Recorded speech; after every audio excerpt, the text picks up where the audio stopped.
Mayam Kurumzari Impact TV na Kudol Tamsaba Manung Hutna hariba 360-degree analysis of news and events da keke thokson na mayam da Kurumzari ngasigi khana jagadoriba topic asi haukiba hingi nongyai dagi Manipur gi bafam kaya da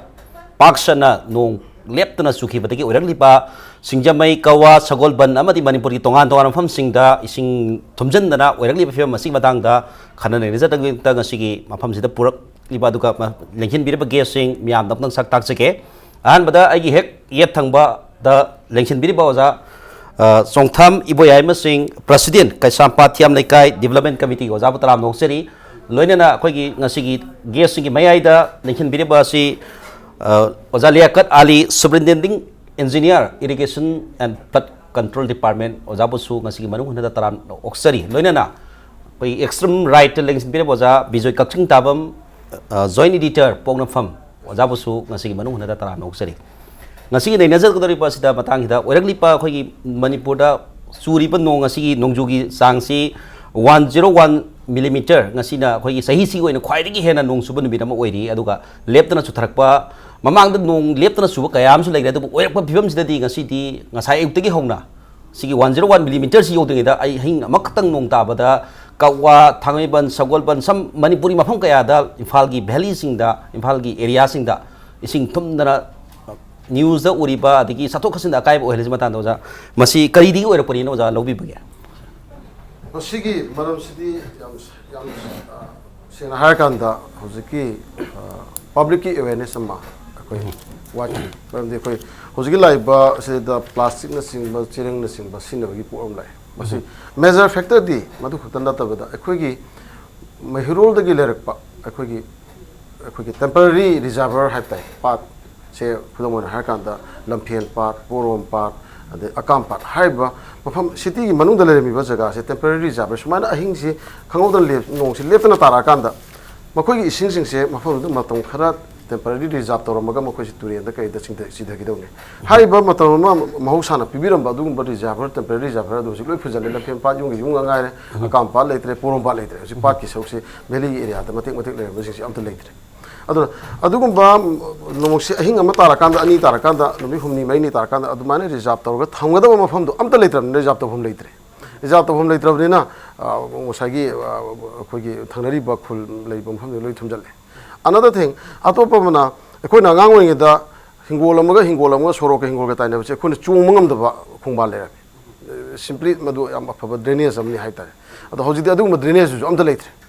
aduna yum sa sorok maya nang sarak pa mayam sina yum ji wa karo si lamji sum cross to git to khoi khungba amta leitre ising sing har kan da ai samaksi khongman khoi khongman haiba adugi mafam dagi ni khongman du da lei si ngarang ahindai nong leptana tabduna Imphal kanogi singjamai kongba road ki awang thangba saru khaidi yum bhobo ising thumjan dano ji lambi taw khai dano ji phongman turi da chendan na honari koi wangkhai kanogi ya school gi esi ji maru na bamol kai sigi area si adagi hek no pok thangba nadari kai haip tare sigi kongba singjamai road sigi awang thangba saru kasi yum thumdana ujar sana hai si kasuli da wani mamne madu khongman turin asina sidharaga Imphal turin da thada gi dawne unfortunately khongman turin asi hogi ba chahida masi side wall to na sebga kani sebga laga madu thabak solution bidadana madu funjal laga madu manung su teng thok bidabi thabak solution bidabi to na ising ji draw to leitre flow leitre draw leitre aduna loi thumjal lere aduna hositi sorok to khaga thogai bi fem lai an masi akhoi gi mi department la biriba irrigation department da lebiri ba mi sing su aduga akhoi public ki mi public su miyam su akhoi masigi wakhan se akhoi khongdokpa masigi akhoi masi haing sing chawra kan kam do gani nong tara kan kam do gani chawra kan akhoi kala thi dhan thewani masi akhoi phunjan ba chumbra haibana sing bagi awareness ase leira kan da masi phani na khalli natraga di hojigi matang sida di akhoi thengna bo khara wakini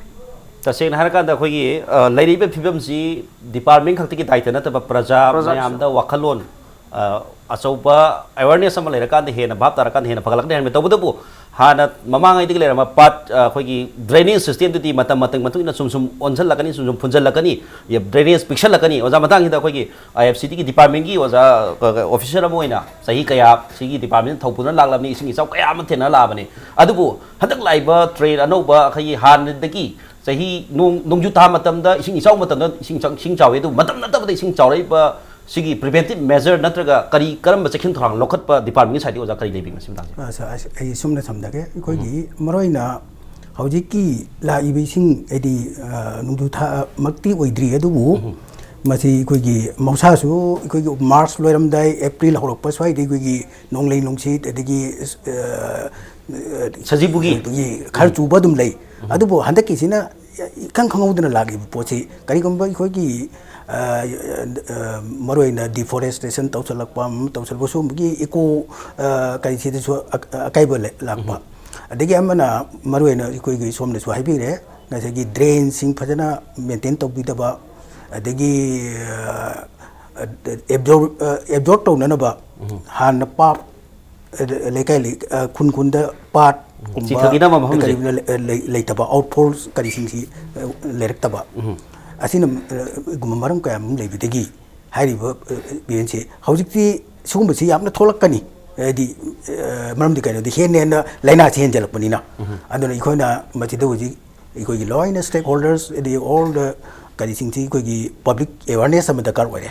अदु awareness तौद्रिङैदा हुजिक preventive measure हाइतारे खुदक्ता हुजिक इसिंगजी नुमिनिनी नत्रगा सिदगी लेप्तना हायेंग हांचित फोक्सुरगदि इम्फाल तुरेन अदु मरुइबा नम्बुल तुरेन पाथरकपा याय इम्फाल तुरेन चौखलपा इदिन तुरेन काइखरकपा मसिगी प्रिवेंटिव मेजर्स करी लेबा डिपार्टमेंट तु ओइना डिपार्टमेंट की साइड तगिदि खोइना हुजि सपोज हुजि थोलिबा इचाउसी चपचाबि दि रिवरिन फ्लड गoi तुरेन इचाउ तुरेन थोगन बनत्रियो नत्री रंगसागी खुन खुनगी ड्रेन फेलोइबा अमा मसी दि इकोइना अर्बन फ्लडिंग अना मसी इकोगी नसागी मैन मेड फ्लड हाइब तारे अना अदुना इकोगी मसी ngase awareness yamna dakar oi amana hujikti huji thumjali ba jaga singthi aikoina kram hen tawraga edi ising pumping tawbuni khangde kari kaino edi ikoina any short term edi kariama short term measures ma paikhat pa dakar oi adu masi yamna toina tholaka dabdi ngasai goi ikoi somni so haibire human encroachment yam tawsalakpa egi ising sigi magi leifam ma pigadabane accommodation nama मधुगी पीद्रगदी हेन्ना इकोइदा आइदी challenge तौरप हेलकनी मधुना इकोइन मधु येंगागा मफम चाना चाना इकोइना डिटेंशन बेसिन गुम्बा डेवलप तौब दरकार वाटर बॉडी सेगतपा अखोगी फसी थफम मधुगी मजब इरमना लासिम मथौता हैबनी अदो मतांगीदा अखोगी ngasi अखोगी इम्पैक्ट टीवी ना दुगा दुगा मीडिया सिंगना अखोई आईएफसीडी की अखोगी minister Letpao Haokip honourable minister IFCD minister उनरुबे मतुन अखोइना पाउ फंगजबदा सिगी दमते इसिंग इसाउ फ्लड कंट्रोल की टेलीफोन नंबर 9402881482 सी अखोगी ओपन तौरगा थमे अदो लोइन लोइना सिगी अखोगी लेंगा असि पार्लियामेंट्री आईएफसीडी की पार्लियामेंट्री सेक्रेटरी ओइबिरिबा honourable Rameshwar MLA Keirao assembly constituency मखोइनी चंगदना अखोई पोरमपाट लम्फेल अमसुंग बाजार एरिया दा मेसिनरी अमसुंग ऑफिशियल सिंग पैकेटिंग तौरगा लेरे हाइरे मसीदा अखोई फ्लड मेजर सिंग लोखना बदमदा ngasi टेंडर तौरगनी अदो हायेंग याथु मतम मसीगी दरकार लेबा मसाक सिंग आईएफसीडी का मरी लेनबा वा खंगदे द फलोंग खंगदे सिगुम मसाक सिंग से सेम सारा थमनी हाइबगी अखोई इकाई खुमद जरिबा ऑनरेबल मिनिस्टर लेटपाउ हाकिम नसु मसी मीडिया दा फोंदोप लेगरे अदम रक्सिदा ओजा बे अमदा लाक्सगे कैसामपाट एरिया याम नक्प बाजार की याम नक्प कैसामपाट की अखोई सगोलबन एसी सिंगबिरंगने खाली मसीदा अखोई इसिंग जी कया याम होजी फिल्म जी करम फिल्म द लेबी होरी को जाले काइसबो अस के हुजिक लेहोरिबा अखोई कनोसी आइगी असेंगबदी कैसामथोंग एसी निको अदुबु संगोमबन लोमदा लेहोरिबा पोट अदि कैसामथोंगी अखोई वार्ड नंबर 9 की लेदिबा एरिया सी यामना थमोय चोनिंगा अखोई कांगदोन मथक्ता हुजिक अहिंग लेगा लेबा यावरियो लेदि पोचे अदुना सामना heart of the city 0 mile जिदा कैसामपाची हार्ट ऑफ द सिटी जिदा नोंग अमतंग अहिंग अमतंग तामा तमदा कांगदोन मथको थुम्मीबा पोची कदीनो सिनेसी मतम सांगना अखोइना हाइजनिंगबदी एज ए क्लब की प्रेसिडेंट अमोइना एज ए प्रजा अमोइना अखोइना हाइजनिंगबदी मसी प्रजा की अवेयरनेस काक्तगी वानतेबा अइना हाइजनिंगेदी मसी लास्ट 20 इयर्स से सी ममांगदा लेरमिबा ड्रेनेज सिस्टम जिंजे मतमदुरा सुरेश न पाइबिरमे हाय अमन पाइबिरमे हाय लेइ पोची गवर्नमेंट की ओइना पॉलिटिकल विल मखादा एस लेकाई सिगी ड्रेन से फुट असुक पाकदौनी असुक तौगदौनी असुक लोगदौनी हाइबचे लेइतबा मतम दुगी याननबा अखोइगी थिकागी कंटेक्ट की येंगा मतम दुगी लोकल एमएलए की तौबा मागी वर्कर सिंगना सुम सुरगा तौसलपदे ngasi di ड्रेन जी योम पा म कोटप याबगी फिबम बु लेइत्रे ꯑꯗꯩ ꯂꯝꯁꯨ ꯄꯤꯛꯁꯜꯂꯛꯄ ꯏꯟꯀ꯭ꯂꯣꯖꯔꯁꯨ ꯃꯆꯤꯡ ꯍꯦꯟꯒꯠꯂꯛꯄ ꯃꯁꯤ ꯀꯣꯛꯍꯟꯒꯦ ꯍꯥꯏꯔꯒꯗꯤ ꯃꯁꯤ ꯑꯩꯈꯣꯏꯒꯤ ꯂꯩꯔꯤꯕ ꯒꯃꯦꯟꯁꯤꯅ ꯑꯩꯈꯣꯏ ꯑꯔꯕꯥꯟ ꯑꯦꯔꯤꯌꯥꯗ ꯂꯩꯔꯤꯕ MLA ꯄꯨꯂꯞ ꯃꯥꯟꯅꯕꯤꯔꯒ ꯃꯁꯤ ꯄꯣꯂꯤꯇꯤꯀꯦꯜ ꯋꯤꯜ ꯑꯃꯒ ꯂꯣꯏꯅꯅ ꯂꯩꯔꯤꯕ ꯑꯩꯈꯣꯏꯒꯤ ꯂꯝꯕꯤꯒꯤ IBR ꯔꯣꯗꯇ ꯂꯩꯔꯤꯕ ꯂꯝꯕꯤ ꯑꯁꯨꯛ ꯄꯥꯛꯀꯗꯧꯕꯅꯤ ꯗ꯭ꯔꯦꯟ ꯑꯁꯨꯛ ꯄꯥꯛꯀꯗꯧꯕꯅꯤ ꯍꯥꯏꯕ ꯄꯣꯠꯁꯦ ꯃꯁꯤ ꯐꯖꯅ ꯀ꯭ꯂꯤꯌꯥꯔ ꯀꯠ ꯑꯃ ꯇꯧꯕꯤꯔꯕ ꯑꯗꯨꯒ ꯑꯩꯈꯣꯏꯒꯤ ꯂꯩꯕꯤꯔꯤꯕ ꯀꯣꯑꯣꯄꯔꯦꯇꯔ ꯍꯥꯏꯖꯕ ꯇꯥꯔꯦꯀꯣ ꯃꯣꯏꯁꯤꯡ ꯃꯦꯝꯕꯔꯁꯤꯡ ꯑꯗꯨꯒ ꯀ꯭ꯂꯕ ꯂꯩꯀꯥꯏꯒ ꯃꯥꯟꯅꯔꯒ ꯃꯁꯤ ꯈꯔ ꯇꯣꯏꯅ ꯁꯦꯡꯕ ꯈꯣꯠꯄ ꯑꯗꯨꯒ ꯑꯩꯈꯣꯏꯒꯤ ꯗꯁꯕꯤꯟ ꯂꯧꯕ ꯉꯝꯖꯗꯕ ꯈꯔ ꯂꯩꯔꯤꯕ ꯂꯩꯀꯥꯏꯒꯤ ꯃꯁꯤꯒꯤ ꯄꯣꯠꯁꯤ ꯂꯧꯅꯅꯕ ꯍꯣꯠꯅꯕꯤꯕ ꯃꯣꯏꯅꯁꯨ ꯍꯦꯟꯅ ꯗꯁꯕꯤꯟꯗꯣ ꯂꯧꯗ꯭ꯔꯕꯅꯤꯅ ꯑꯩꯈꯣꯏ ꯑꯍꯤꯡꯒꯨꯝꯕ ꯅꯨꯡꯗꯥꯡꯒꯨꯝꯕꯗ ꯑꯃꯣꯠ ꯑꯀꯥꯏꯁꯤ ꯃꯐꯝ ꯆꯥꯗꯕꯗ ꯌꯥꯝꯅ ꯃꯔꯥꯡ ꯀꯥꯏꯅ ꯇꯧꯁꯜꯂꯦꯕ ꯁꯤꯒꯤ ꯄꯣꯠꯁꯤ क्लब की साइडगी अदगी कोऑपरेटरसिंग की साइडगी पुल्लगा तूना चमिनरगा को लैरी पोचीदा हेना पीबा ड्रेनसिंग मतकता हेना अमोल काजे तौसनदनबगी दमुता अदुंबा सेक्शन तरांगा जे ख लौकत्रगा देबा यामना साथी मोंगदा हेंजलकनी हाना इदि सुमाइना थमजागी याम सिंग हारपदा अहिंग अमखक सुमगी अहिंग अमखक नोंग ताबदा कांगधोन मथकता थोंकलगा लैबगी लेकबई फियमदा लैरे अदुगा हौजिक चन्नरिबा लंबी सी यामना फजन पा तौना सामना हरबदा ही चंगगा जहाज चंगगा चंगबा याबगी थोलकपा याबगी अदुगुम सिस्टम अम लैरे प्रजा सिंग वानरे अदुगा मयाम सी अखोगी इम्फाल एरिया दा मरोइना अखोगी रूरल एरिया नतबा अखोगी अर्बन एरिया दा सो सुगमति वारे अदुगा लै अखोई लाकपिरिबा अखोई IFCD गी ओइनदी मियेंग सी अखोई सिगुम्बा सिदा येंगोय हाबदी नति तौबदपु मेजर प्रोजेक्ट ओरिबा नंबुल अदुगा इम्फाल अदुगा इरिल तुरेल सिंगदा मियेंग थमगा सिगुम्बगी फ्लडेड ओइदनबगीदमक्ता मेजरसिंग लौखटपा लै हाइबनी अदुगा अखोइनसु मसिगी कासी खनन नैनजदबगीदमक्ता अखोइना महुतकी municipal area housing and urban development की काय खुमजरे ऑफिशियल सिंग अखोइ इनवाइट तौजबनी अदुबु ngasi अखोइगी फाइनेंशियल इयर नक्सलकपनी ngasi की खनन नैनबसिदा सरुक याबदा खितंग खुदोंग चादब लैरे हाइदन ताकपिरे मसी अखोइ मसिगीदमक्ता को मयामसु पाउदम जगे लोइनना ओजा ओजा बिजोइदा लाक्सगे हाइरिबा कंडीशन सिदा होजिकसी तसेन हरकांदा रूरल एरिया गी दिगो इफेक्ट सोप लेत्री होजिकसे याम थिना सोय हाबी पाउ लेत्री मरोइन इम्फाल एरिया दा या स्कूल सगोलबन सामथोंग हारिबा अखोगी यामना म्युनिसिपल काउंसिल की मनुंग चनबा एरिया सिंग दा याम बने हने सोहल लगा लेरी मसैदा येंबा याबदे अखोगी अतोपा म्युनिसिपालिटी की ओइबा IFCD नत्रगा माइनर इरिगेशन नतबा अतोपा स्टेक होल्डर्स हाइबा तारे महुत की बोइरो अदुगा टाउन प्लानिंग समना हारबदा तो अतोपा अदगी म्युनिसिपालिटी की कॉर्पोरेटर्स मयाम लेरी मखोइना लोकट पे आबा होजि प्रिवेंटिव मेजर खुदक्ता JCB थाजलगा कोथोकबा नतबा खर सांगना उबा याबा मियें अखोइ मयाम नोजान सोन हाइबी बखोइगी ड्रेनेज सिस्टम द मोसलकबा पुंजलकबा अवाबा तारबा या खर लाइरबा मीसिंग जो BPL की मीसिंग जो लैतबा नति हाइबनी अदु मथांग दोजा खरा हेना प्रिवेंटिव मेजर से करम हाइना करम मोंदा हेना अखोइगी MI नगा लौरकपसी यामना मतिक चाद्रबरा अदुगा IFCD डिपार्टमेंट अदुगा तो स्टेक होल्डर्स गल तोरिबा मोइन येबा मियें से थादरिबा सेनफम सिगा चानादबदगी ओइरकपा फियम लौजा मसी ओजाइ मोरमतंग सिदिगा साइ के साइ हागिदम मसी नाम तसेंबदी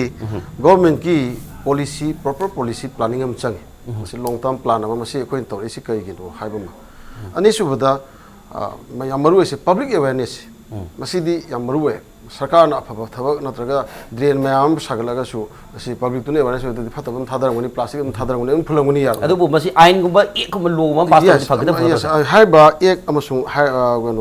कनो आइन अमा थंबा हाइबसे लेंगाक पसिंगसिगी मथौनि अमसुं मखोइना मदु फजना प्रॉपर प्लानिंग अमा ड्रेन अमा लेबतम दा सु लावगदमनि सु पाकदमनि सोरोकदगी सु थंगदमनि हिंगोंगा सोरोकगी ताइनाबसे सुयामना थंगदमनि हाइबना चिंबा प्रॉपर प्लानिंग अमा टाउन प्लानिंग की कॉन्सेप्ट अमा यावर कांदा हुजिकपदि स्मार्ट सिटी गाइसु लाकनबगी कइगी तौरे अदुम यावर कने खल्ले बट मसिगी पोर से लेहउदबगिने अनि सुबदा अखोइना बसिगुसि लेबसे दा हुजिकि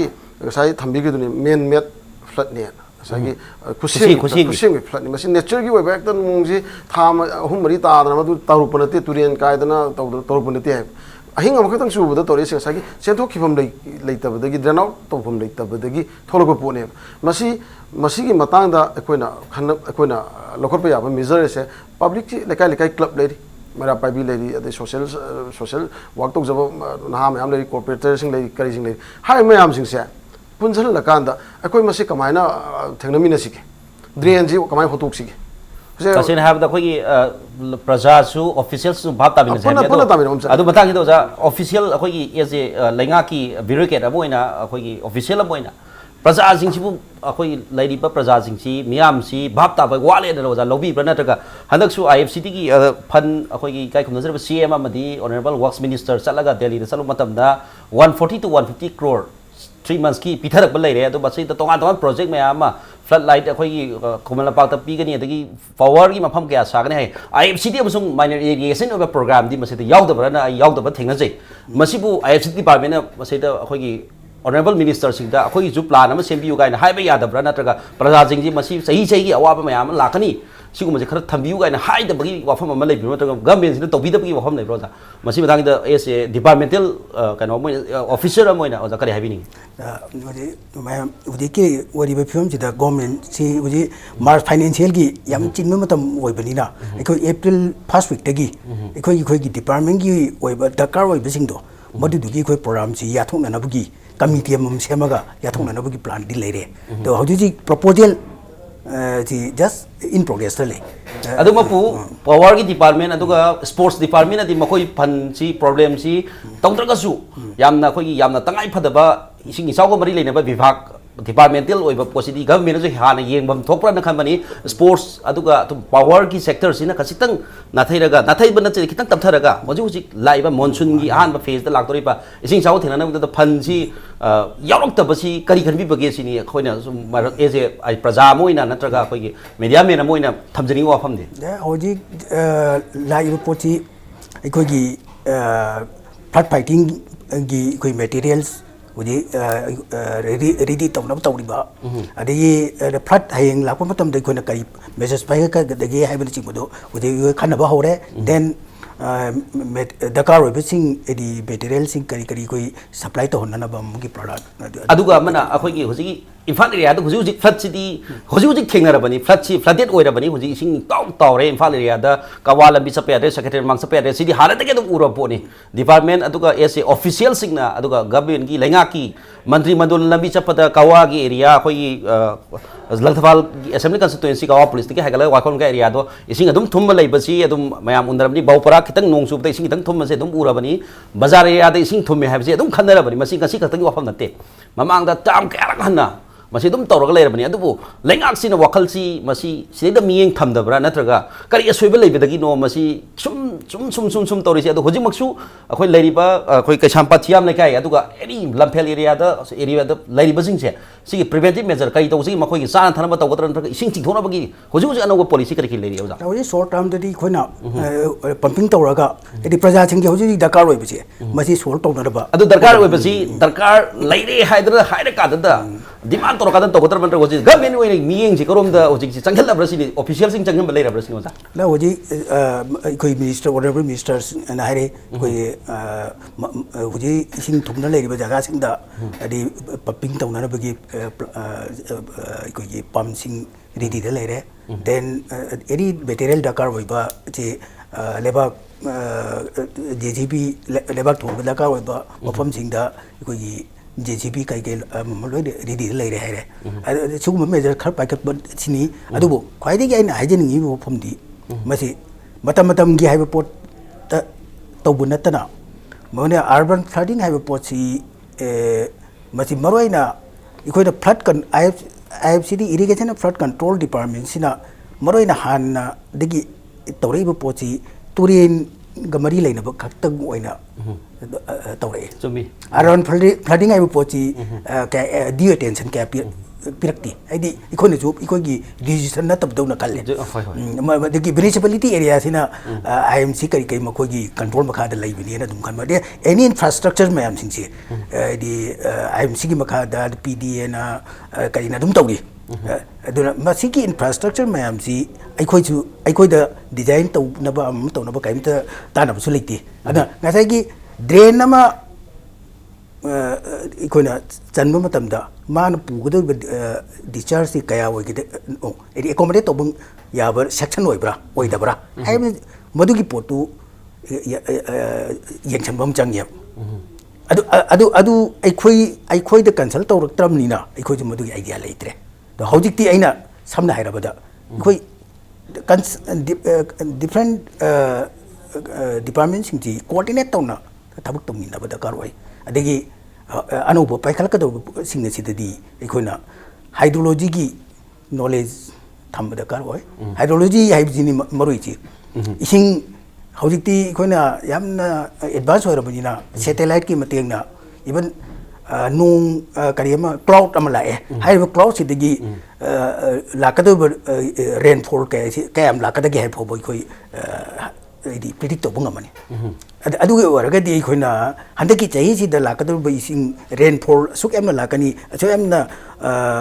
लाकदब पोची एकोमोडेट तौना बई कोई करी तौसिगे हाइबगी प्लान फोबो या थोप ngамani एम साइंटिफिक ओय मोंग अदुबु सिंबा प्लान या थोप अदुगा डिपार्टमेंट की ममिंग इरिगेशन अमसुंग फ्लड कंट्रोल डिपार्टमेंट है अदुबु इरिगेशन सिदा यावरी बनी अखोगी यामना अचौब मेजर चैनल सिंग वाटर बॉडी नतप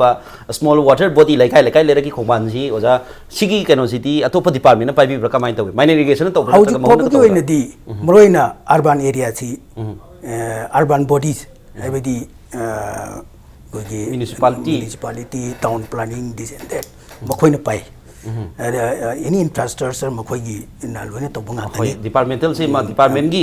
अखोई अर्बन बॉडी सिंगना अर्बन एरिया द लेरी बसिंग से मखोइना पाई हैबनी IFCD ना डायरेक्ट कुथिंग बंगम दे हैबनी मथांग द ओजा ओजा बिजोइदा ओजा सॉरी ओजा सोंगथाम इबो यामदा ओजा ओजा बिबे हमदा लाक्सगे एसे लेबाकी लेकाई की क्लब की सेक्रेटरी प्रेसिडेंट मोइना लॉन्ग टर्म अखोई हिंगला बा लेकाई हिते याम कुइना लेराबा अखोई लेबाकी लेकाई की सेवा तौरकवा दुगुंबा सोशल वर्कर मोइना हाइरिबा कंडीशन सिदा माइनर इरिगेशन की थबक नत्र टाउन प्लानिंग की थबक मयाम लेरक मसा मसा खोबान मसा मसा सी IFCD ना यंगसन बंगम दबा खुतिंग बंगम दबा पोर खरसु लई हाय दबु नबुल तुरेल चाखोलागा नबुल पुरिन दगी पाथोरको मयाम सुमरा बंगता ममांगी सही क्या दा थोखिबा कोइ थेंगना होरे अदुबपु हौजिक सी एस क्लब की लोकल लेवल दा लेबा ऑर्गेनाइजेशन मगी बॉडी मोय हाइजब तारे तौरब लेकाई लेकाई उरीब कांगोन मथक तोंगा साइसिंग थोंगरीब चंग ओजा अखोई थोलक गाड़ी लुपग ख्वांग फी ताखलग थोंगरीब लेखोम लेना नोंग चू मरक थोलइबसिंगसिदा एसे सैद लेकाई की मिहुत अम ओइना कोई लेकाई अखोई इम्फाल एरिया दा हिंगिब मिहुत मियोय अम ओइना डिपार्टमेंटल वर्क सी सुमाइना लौतानब नत्रगा हेंजनबगी फियम द लेते हरगदी गवर्नमेंट सिदा ओजा करी करम अफिल ओजागी वाफम करी थमिनी ओजा हाइदी तसेन हाकंद माइ माइ मखुत थिंगेनाब नतबा करीब प्रिवेंटिव मेजर्स सिंग करी होजि होजि तौबा याब सिंग करी अपील तौबिनी तौबा याब से कोई IFCD डिपार्टमेंट की कोई ऑफिसर्स योबीरी को मसी कोई IFCD की जी ममांग की चाही क्या देशो दुम कोई इचाउना हंजला कांदा बोरा को मवा को मना कोन हेक तौबा गुंबा कोई की फ्लड कंट्रोल की नंबर गदी दुम अहु मरी गदी पीबा अदो थबक ने तपौबा सिम पोची हंदक की गवर्नमेंट बुजी नौबुदी नौरी अदुबु गवर्नमेंट ची नौना कनो तौजगसु मागी कमिश्नर लेरी सेक्रेटरी लेरी हाइजरीबा चीफ इंजीनियर लेरी सिम प्रिवेंटिव मेजर लौजे अखोइदी हुजिक संगोबन गा ताइनना चु लेबनिना संगोबन की नंबुन की तुरेन ची हे काइगल हाइजरीबा मसी होरे नुंदांगा काइरकबा याबगे अकीबगसु लेइदन कोतना तैबा पोचिदा लेइबा पोची IFCD सु थबक तौ मतमदा हेक क्लब नुंग अमा हेक यावरा कांदना हेक तौबा हाना प्रिवेंटिव मेजर ची यौलौदबगुम हेक तौबा अदुगा कोइगी लेकाई काइगी मनुंग कोई थुम्मीबा सगोमन थुम्मीबा कैसामतोंग थुम्मीबा अदिगी उरिपोक थुम्मीबा खोलिबा सिंगसी मसीगी मरुओइबा कोइगी दायित्व से कोइ याम लहन यिंगिंगसी मरुओइना कोइगी क्लब सिंगजिगा माइरा पाइबी सिंगजिगा अदिगी कोइगी कोऑपरेटर काउंसिलर मेंबर सिंग लेडी सिंगजे सीना मोय ड्रेन नुंग सेंगबा खोटपसी मरुदी मोयगिदी ख्वाइ मेन मोयगी पांदमदी मखोइनेबा मखोइने MLA ता हाइजननेबा मतम मतम दुगी ख्वाइदगी मोयना कोई लेब थाने की काउंसिलर होइंगे मतमददी कोई क्लब का खुसमनरगा याम तोइना मसीगी सेंगबा खोटपगी थबकजे तौरमेबा अदु हुजिक ले लाइबा अखोइगी कनोगी वार्ड की कोऑपरेटर द नतना अतै इम्फाल मनुंग द लेबा कोई इम्फाल म्युनिसिपालिटी की कोऑपरेटर एम बजिंगजे कोई की लम तू सेंगबा सिटपा चांबा ड्रेन नुंग तौब खोटपजे मकोइ मसी काउ काउथोगा तो पमोइसि टाइप अमलम दोन लेगिब्रा अदुम बगी पोट अमदा मसीगी अवेयरनेस याम वाटलेबा अदुना अखोइना हाइजनिंगबदी IFCD नबु ओइना तौबीगे हारगसु MI ना तौबीगे हारगसु महुतना तौबीगे हारगसु अखोइगिदी प्रजागी लेदिबा पोची नोंगमदा इसिंग नोंग खतंग तारगा हुजि कांगतों मथक्तगा लेदना खोतना खरापम लेकाई असाइगी लेदिबा खोलिबा अदु मथक्ता हुजिकसी आंगांसिंगी एग्जाम सु याम कन तौरिम लाइजरिबा सिबा पोचिदा अखोइगी यामना अखोइ एक्शन प्लान अमा खुतक ओइबा मा तो कोना गिना सेमगजु हुजिक लेदिबा इसिंगची matau karam na sing thok pa ya da ge khot ge ka na lei da khoi samu sang uku kai ma tam da mayam thum jala pumping dor sing thoi da na kwa ta officer quarter mayam wi thum ba ya de na just la adumai tong na hojik kaisam thong gi lei ri ba uri pok ki lei ri ba ko thum mi po sing chi FCT ne bu to bi ge ba any department na ko yam thuna masi to biro aduga local MLA sing su hat han thawai yor mi sing matak ta chu hen yaw biro aduga akhoi gi la ye poti akhoi gi kaisam thong gi tam main factor di akhoi gi lekai gi po chi akhoi waisen marin da putha bana jari ba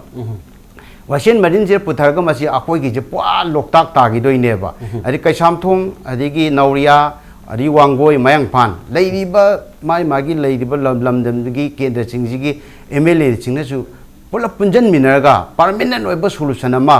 tawbi ju pame ba matam du gi lei ri ba MLA sing jina akoi gi JCB kha tawraga adum hek sengdok pa ISTP da impact ta hek so tawraga adum toki ba aduga sing jaula akan dana amu hek mayam je praja je wa ba adigi lei ri ba wasen maning gi lei ri ba enclosure mayam sing je hek machi takhai no hona ba takhai da ba asi board ki kai gi yengaga masu masi akoi MLA mo ena kabir adi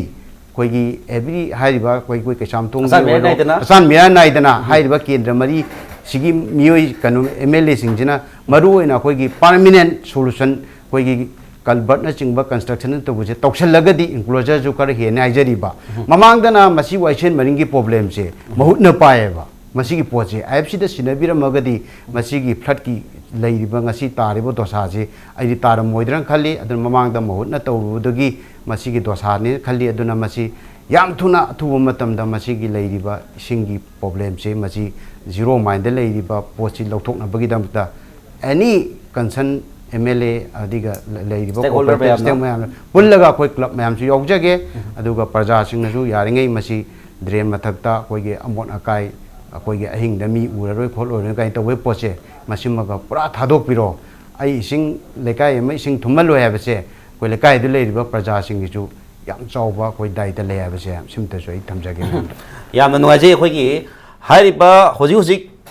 bose bom su koseba loba metric parikha 12 parikha aduga CBSE ki parikha hojik tawri ising si sum lekai sida khoi gi anak town area da boiro adik rural area da hayeng si sum nong si lep taragati rural area su sok tharak pagi mata ama lakhini aduma pu hojik leriba ising na khwang yorba khu yorba pham sida parikha tharba chhatra mayam amsu leri hayeng ni parikha kai jakata ge haiba parikha gi lari ku pagadra sak gadra natraga ising gi awab si thenagadra haiba yamna awab fibam amada hojik Imphal gi area da 0 mile thengnari haiba tai matang sida yam kentak pa break ama lojage break se heloi ba khoi amu han yam thuna hanjara ke makha ta ba nainaga do boy khoi yam na su lejari yam mayam bu matang sida khoi break si tan lojage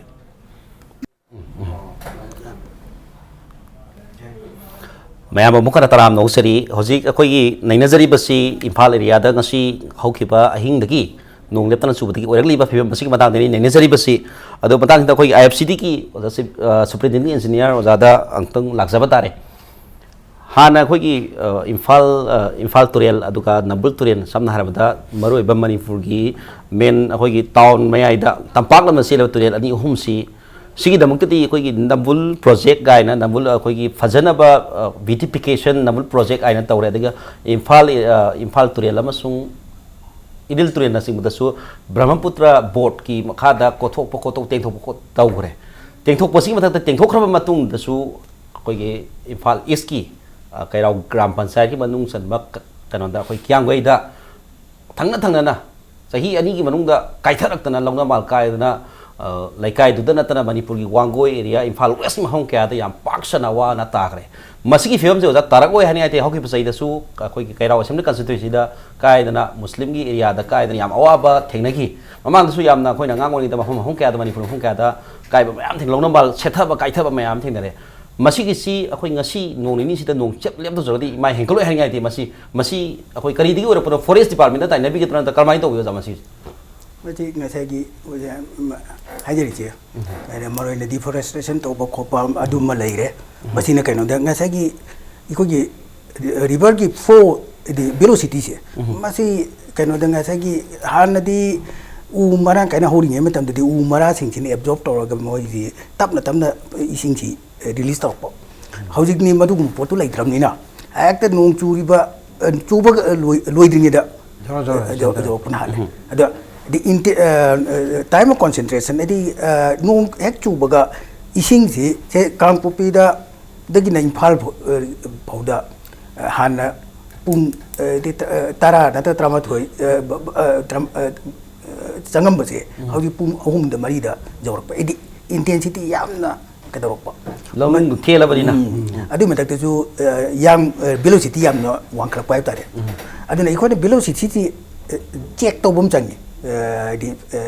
source points sing chida abidi belly ga kari ga taina ba king ga taina ba jaga sing chida ikone check dam gumba khar marmak ta check dam sar interval da saraga aduboda khoi forest ki deforestation natraga khoi siguba mayam sigi damakta khoi anti erosion squad adi flood control scheme mayam SP makha da mayam lei masi tasena hakan departmental work si department na tawda tabak sida khoi kano mayam changkhel laga chika tar haijab tar contract changkhel laga sendong hatang lor ga tawgiba mayam yaura basala sini hangini thamjani wa masi dine pakhali bse tachen go mat meter tara kun swai da meter tara swai meter kun subni yar wayo just masi di basin wise plan di master plan basin wise to buto pani di turin dugi he horok padagi na right up to outfall adugi one kari hoina comprehensive master plan pa adu hojik shu sokoi sigi preventive measure hoina waja ko asum naina jabani mafam na retaining wall chale dal turin khonung da khoi board file hut pa mayam tare mafam khara affected khara hen sokar fan board file thajali khara hen sokpa mafam da retaining wall chale du retaining wall si karai photo quality haija gatra kari haini si yam chawkhala ka ising koror yu mafam se dum yawdu banati haijari boja adu masipu ai haijari boga sai tikaro da chakha bajala retaining wall chan base see it is against ikogi kahedare nature the challenge to bune aduna river gumba sum basi di naturalization to haibadi nature gi lagiri bo pot to gai guno se aduna se turen kumban sing ji napi tha bagi tawri ba digi u yanthok kanu adi u mara sing lehlu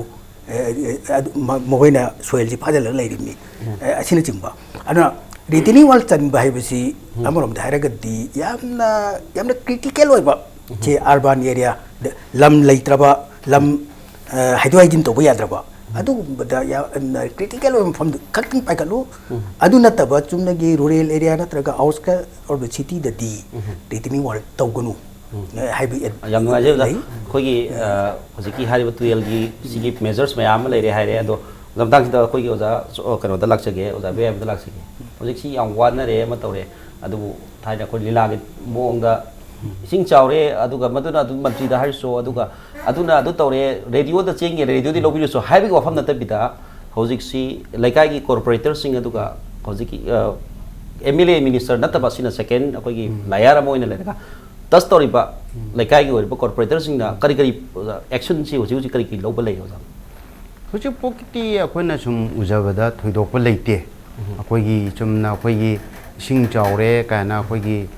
yengaudragadi hayeng prajana kenom haigine na adugi magi mongda haipet raw la ga check tawbagi mong ama ubadi phangi aduna tana hekta si jaga si thummi che laone club lao maya pa bi lao mayam ai machine porake singai khadi sai jaga si ko la chi ai tawba ba sakti do ulage kholage habi poche ai khoigi area sai area se di yu bo phangjade adudi akhoi yamna khara taidam to ba khitong wal haino ja masibu local gi leripa layar ama leriba municipality ki board akhoi municipality ki corporator ba member sing adu kai khumna je ba honorable member sing adu ga minister MLA sing thangna thana aham ba thena ba di minister IFCD minister han heta lakho di lak haibi pau people na tra ka pi ba changbra ntra karamba mieng da masi makhoi taidam to goda ba je ha be measure sida makhoi si daiti nei leitra bro ja kari ojai mot kari hai masi praja da grievances sama leire praja gi khudong thibu mu leire na hai tar ga di madu mi punuma ki concern adi mantri ga tagi nati mi dekh tagi nati each and everybody is moi mi loinima ki concern sarkar sina sigi capital city ore ba Imphal gi manung si zero mile si de sigumba man made flooding ama thokna praja sing awaba tare se makoi concern ni makoi mami mana sing adoni masida makoi to buya ba to godaw masida sidi ifcd gi natti sidi adu gi natti ada gi natti hane ithona do natti marandi immediate hojidi fire fighting gi pot ama leiram noji ising chawduna angang jing pekha thaba yadri ba adagi ama kangron no thakta tawdra leiba pot mayam sidi kuda ki wena pumping to bra ising to ching thokhi bra or kaino some temporary measure ma lokap ta adu masidi sarkar sigi su mathoni aduga Imphal municipality gi su aduga even local gi leiba local club sing kai sing mafam gi miyam sing su isa gi daitani na khalaga thok ta long term plan da di Haiba masi Manipur Sarkar hojik anoba sarkar BJP led government amun la anoba sarkar sida akoina thamjaningi di haiba temporary reserve roina mahusana pibiramba passing ase masigi water body ase amuk semgat pamachang lamphel patki leriba water body si hojik yung ak sajangre masi lokthoga water body ma semgat pamachang masina nature na pire ben mongsi tarak pasi maduda chendaraga maduda tungsalaga thamaga matam khara tarani kuni tha amani du thamaga dagi tu yenong saki dongni say for example hojik ya school sing chaw ya sigi sorry basigi main reason di akoi khongman gi leriba drainage system ji masi ningthauron gi matam da se tharam kumba ba da thengna ba da masi ningthau na thaoina tawhan gribne nature na sewa manate kari gi dongtano ha kada masi gi ya school amadi wangkhaina singbagi ising ma masi da chen pudharaga masi Imphal turina thadok khidoine adu laibak thiba hai tare masi drainage haiba khongman gi drainage ase semgat na baina plan tor kada thika oriented oi khidna haidi thika to giribising na su MLA sing na su aduga department gi maike dagi su masi afaba leibak ki tungi miyam gi asset ama ohan gi haina sui mota thika phangau do ya de thika pi da ya de haina adom nakanda thabak tu gi quality and value du khangda bi da pithogi da matam chana loisan mangamdre adagi manung du ting thok tan leire u hobjan na napi hobjan na manung du thena leire hoji ising du drain out tongam dre ya school longi ba ke loin thum leire sineba to rise adu akoi gi mi sing praja sing adu sarkar private yori ba adu corporator sing hairo local club hairo akoi laiba ki miyam gi wakhan khan ba nationalism ase akoi isa isa loina ra kan di masi adum farkani hai Orang ngasai, ai shoro katai na badal lagi, ai gim se mamang ada pusau kerapa keno malah rami, kongmam le rami, madu kongmam tu di mep, jauh dia masih bude fencing dok salah ni hire gadi, cross dok salah hire gadi, madu food kerap lagi ngomong, karena gim dia, mangam terang karena gim dia, but lepas gim ni mangi hai biar, madu na torok tanau sih se main map flooding aja, tu ini. Masih ada, aku na masih kanan atau han banu hai dana, aku na aman blame tahu na masih ada, masih aku punah maki dah itu ni. Aduna masih aina sai hana masih public awareness sama yang mathau tari masih da fata balang dharam basya masih yaro masih lang da basina drain je phul kan da akoi pun ising chong min rakani ase akoi pun khangmin om change khang da banga am tor ma sum he ibe mai ngom du thada ganu hai bum change masih public awareness sama sagat pa masih sagat na bo hona basu sarkar am sum baru na especially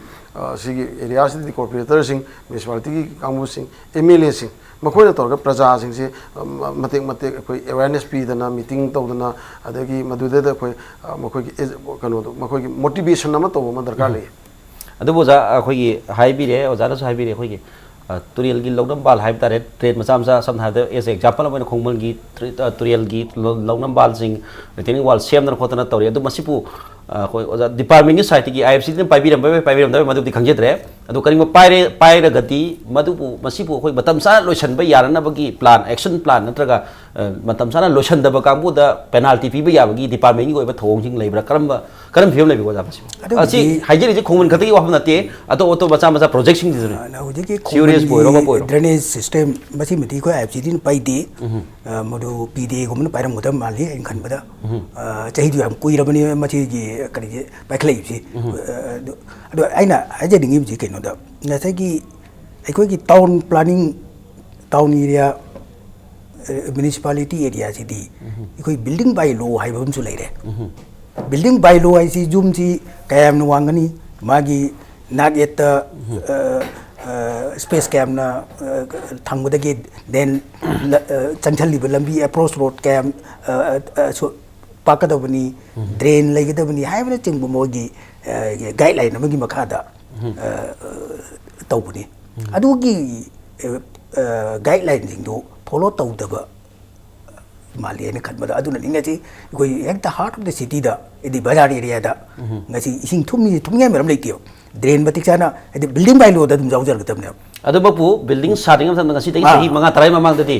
Imphal area da samna kaithel si starting mamang da ising si tum samu mokhong ga ising ji khu yodana takadra sada basu tum yawi masi building si Manipur gi mafam kya da yamna awon ba malak sahi tara mangai mamang gi da adung bari thengna jai masi na karam ba oib jano jam masi mate ko gi gatha gi toren ti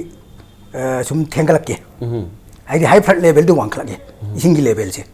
da han लेरमी ground level इकोगी surface level सी दगी तुरेन की high flood level से वांगला गदे वांगला मीना सीपीएस तो बनी खंदे अम तो बनी खंदे इसिंग चेंथोकदब दो चेंसले तुरेन दगी इसिंग चेंसले उजे टाउन इम्फाल एरिया क्वारमन बाजार नंबुल तुरेन दगी इसिंग चेंसले दे बाजार दगी इसिंग नंबुल लोम दे चेंथोखिदब दो ngam kari om de bajar mu chele adu ja akhoi si hadak ki sai hi sina ahan ba oi bisala ising chaw si bo ja gi lekai da chaw si natra Imphal area chaw hadak ki sai sina ahan bo bisala natra mamang da chaw ma ga mamang gi dona karam ba piom da leibi gi adu ga hadak sina ahan bo ra ga di hadak sina akhoi gi apil ma to ba ta mamang ga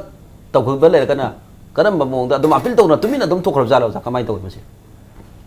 asi mamang da du dum sing je dum ayam tam dum chaw na re ba do hadak ki ngasi ngarang tawri sina yang khangen hengal pai tare masi gi posi de ne ba koina kari no system jema pra soer bra hana di lekai gi drain kai ge to si chan ba kot pa pd na toram ba ma tom ba si masi sei manga truk tare mama mong da di putok tok re masi local mla sing na mai gi local development fund da gi mai worker sing da sam portion kha pi ra ga sum koi gi lamsam sem ba gi mong se si sim chatharak ba sina chu masi gi sing gi chau si thokna na ba gi chu achau ba maram mo oina hajari ba maduna koina hain jing badi hoji anau ba ni government ama la ba ni na masi hoi smart city gi chu ma gi kanu du chu project chu yorum ba yai adubu koina appeal to jening badi ni government bjp government je da koi leiri ba pda na pahen janingi lekai gi drain si tang di masi work program da hapa kholaga leiriba concern mla sing ga tawraga mai gi sai samtang kitang koi permanent construction wina kha tawbiraba aduga lekai gi club aduga koi gi cooperators sing members sing aduga dustbin bu tawriba agency ga punna khosamnaraga masida koi gi dustbin loba ngamjada ba yam high koi gi low bpl oi bai mung chingju makoi da 50% bu congestion pi bo so mo bo so mai tawraga di koi gi ngasi tariba ising chawgi dosa ची मची खरे है न फगद्रा ना इने याम मायाम ना इने खतंग मची खंजे na do ja odak da oja bjoi ta lak sabta re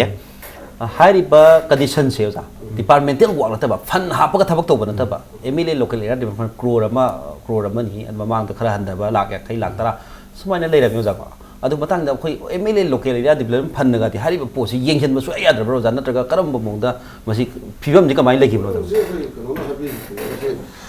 sagi ai haram na thauji basi thabak si to matam da khoi sincerities ne ya maruri thamoi sina thau to busne local mla local area development fund gi tawra su madu kasu kaide to do tawri ba thabak adu thika oriented oidaba masina akoi sandong yam phangani masi thabak ti akoi quality yauge yauro da value yauge yauro ai to to foot ahum lawm ba drain do foot amadang lawa laga chan raga ai gi thika ai gi kanu lo lori ana khalaga di yaro e tasing mudi sida darkan sida puri badi sincerity habam le aina ngasi thika tawre na khalaga su thika tawre meduna natraga mla duna magi local area development fund thadara phobada madu phajana su habam sange masi saliba drain ase lekai sigini lamdam sigini misi miam sigini adu masi quality lena phajana su magi specification adu yauna asu lawgadamni asu lugadamni haiba specification adu yauna phajana nimom chuna taw habam sange aduga magi senodom lojaki bi yae luridi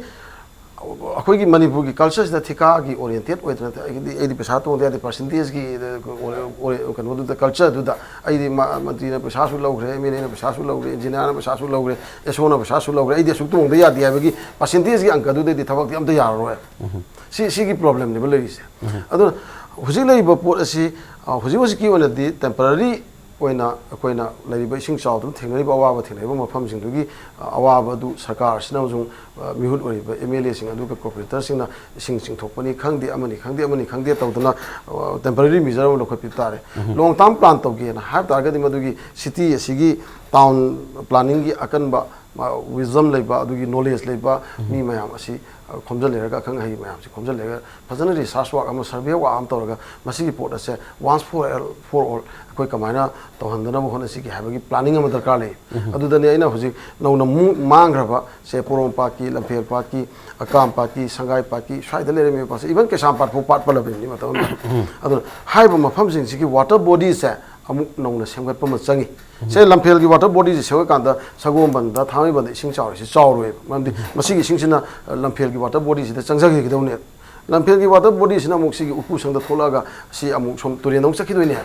si ki ecosystem ama magi mahausa gi lejeram ba ecosystem khalji kaitharak pana su yamna so fladir ba ko na lei adu ni thamjari adu bu hoji akhoi gi kano gi hairo local area development fund hairaga su masibu yengkhena ba MLA natraga minister duna mana hekta magi supreme da mana hekta tong ko sida sida thabak tobudi yaram moi haina khanje DRDA ko ba natraga karimo authority mana engineering